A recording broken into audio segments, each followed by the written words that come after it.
It all started on a Tuesday, one of those ridiculously normal days when nothing interesting is supposed to happen. My husband Tom was out back fixing the fence, and I was in the kitchen trying to figure out what to do with an overabundance of zucchini.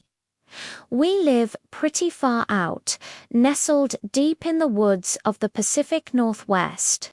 Our nearest neighbor is a good 2 miles away, which is just how we like it. The quiet, the solitude, the feeling of being one with nature. It's why we moved here. That evening, as the sun began to dip below the towering pines, casting long dancing shadows across our yard, our dog Buster started acting strange. Buster's a golden retriever, usually as chill as they come, but he was pacing by the back door, letting out these low, guttural growls I'd never heard from him before. I went to the window, peering out into the twilight. Nothing, just trees and the encroaching darkness. "What is it, boy?" I asked, scratching behind his ears. He just whined and pressed his nose against the glass.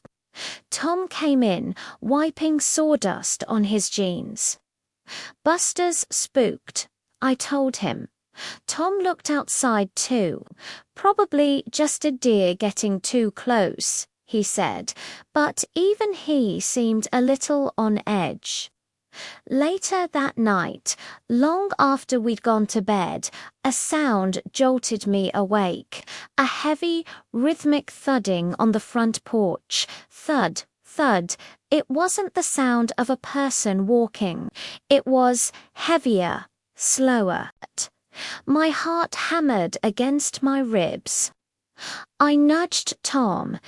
"Did you hear that?" I whispered.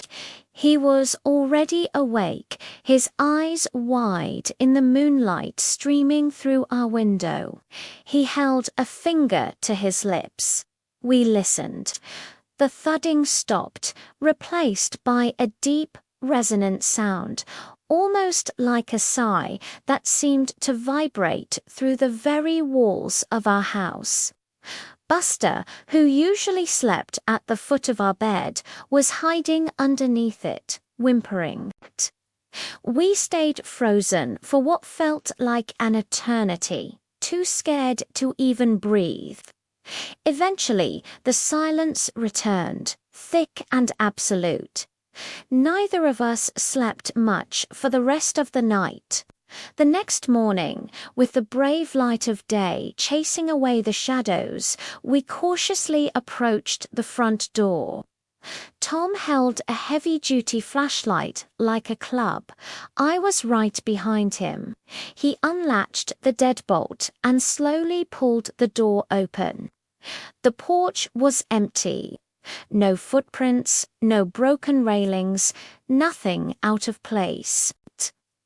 "Maybe I imagined it," I said, my voice shaky with relief. "Maybe it was a bad dream." Tom nodded, but he didn't look convinced. He walked the perimeter of the house, checking for any signs of disturbance. He found nothing.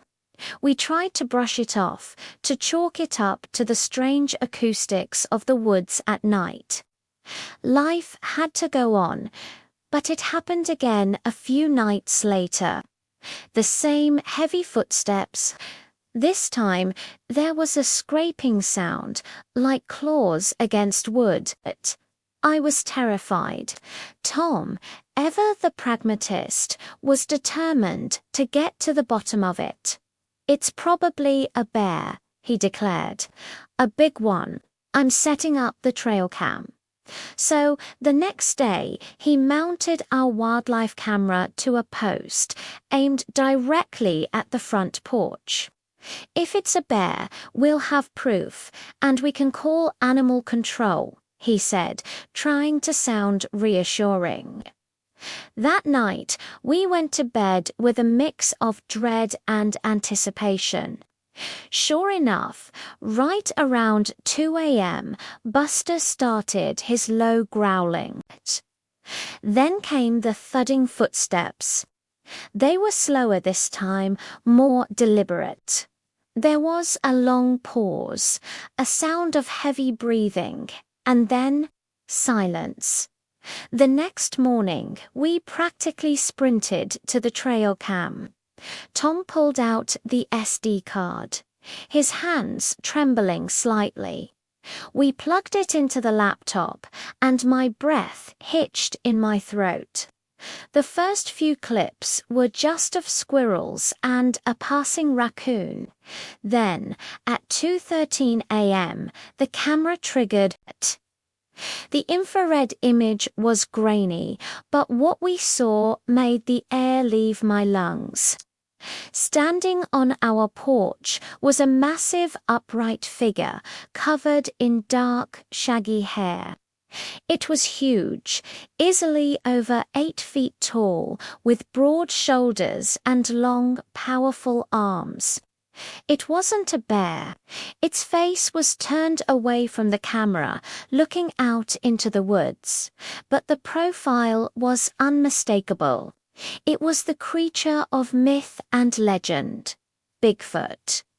We watched the clip over and over, completely mesmerized and terrified. It just stood there for a full minute, its chest rising and falling with each deep breath. Then it slowly turned. Instead of looking at the camera, it looked down at the porch floor. It reached down with a massive hand and placed something gently on the welcome mat. Then, with a final look back towards the forest, it stepped off the porch and disappeared into the darkness. We were speechless. We stared at each other, our faces pale. "Did you see that?" I finally whispered. It left something. We rushed to the front door, my heart pounding a frantic rhythm. And there, sitting perfectly in the center of our welcome home mat, was a small, intricately woven basket. It was made of pine needles and thin strips of bark, woven together with a skill that was simply astonishing. Inside the basket, nestled on a bed of soft moss, were 3 perfectly ripe wild huckleberries and a single, flawless eagle feather. It wasn't a threat, it was a gift. We brought the basket inside, handling it as if it were a holy relic. Who would believe us? We had the footage, but even that felt surreal. That night, there were no footsteps, or the night after. A week went by in silence. The fear we initially felt began to morph into something else, a profound sense of wonder and curiosity. This creature, this legendary being, had visited us, it had seen us, knew we were there, and instead of causing harm, it had left us a peace offering. That small gesture changed everything for us. We started looking at the forest differently. It wasn't just a collection of trees anymore. It was a living, breathing entity full of secrets and wonder.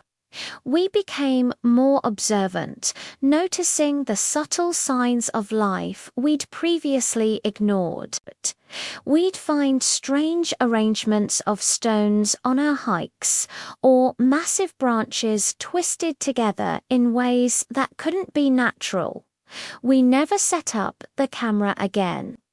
It felt like a violation of trust, a breach of some unspoken agreement.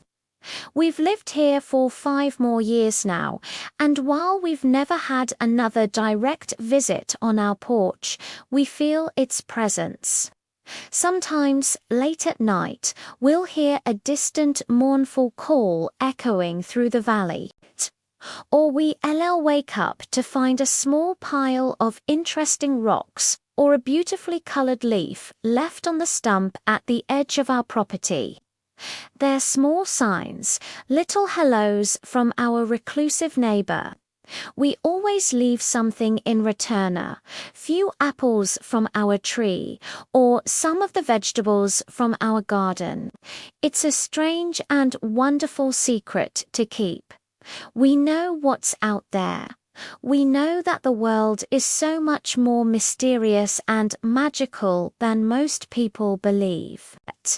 That creature didn't just leave a basket on our porch that day. It left us with a gift far more precious, a deeper connection to the wild world around us, and the humbling realization that we are not the only intelligent beings walking this earth. Our lives are richer, fuller, and infinitely more interesting because of it. We went from being scared residents to grateful neighbors, and we wouldn't trade that for anything. Thanks for listening to our story. It's a bit out there, I know, but it's our truth. If you enjoyed it, please consider giving this video a like and subscribing to our channel for more tales from our life in the woods. Stay curious, everyone.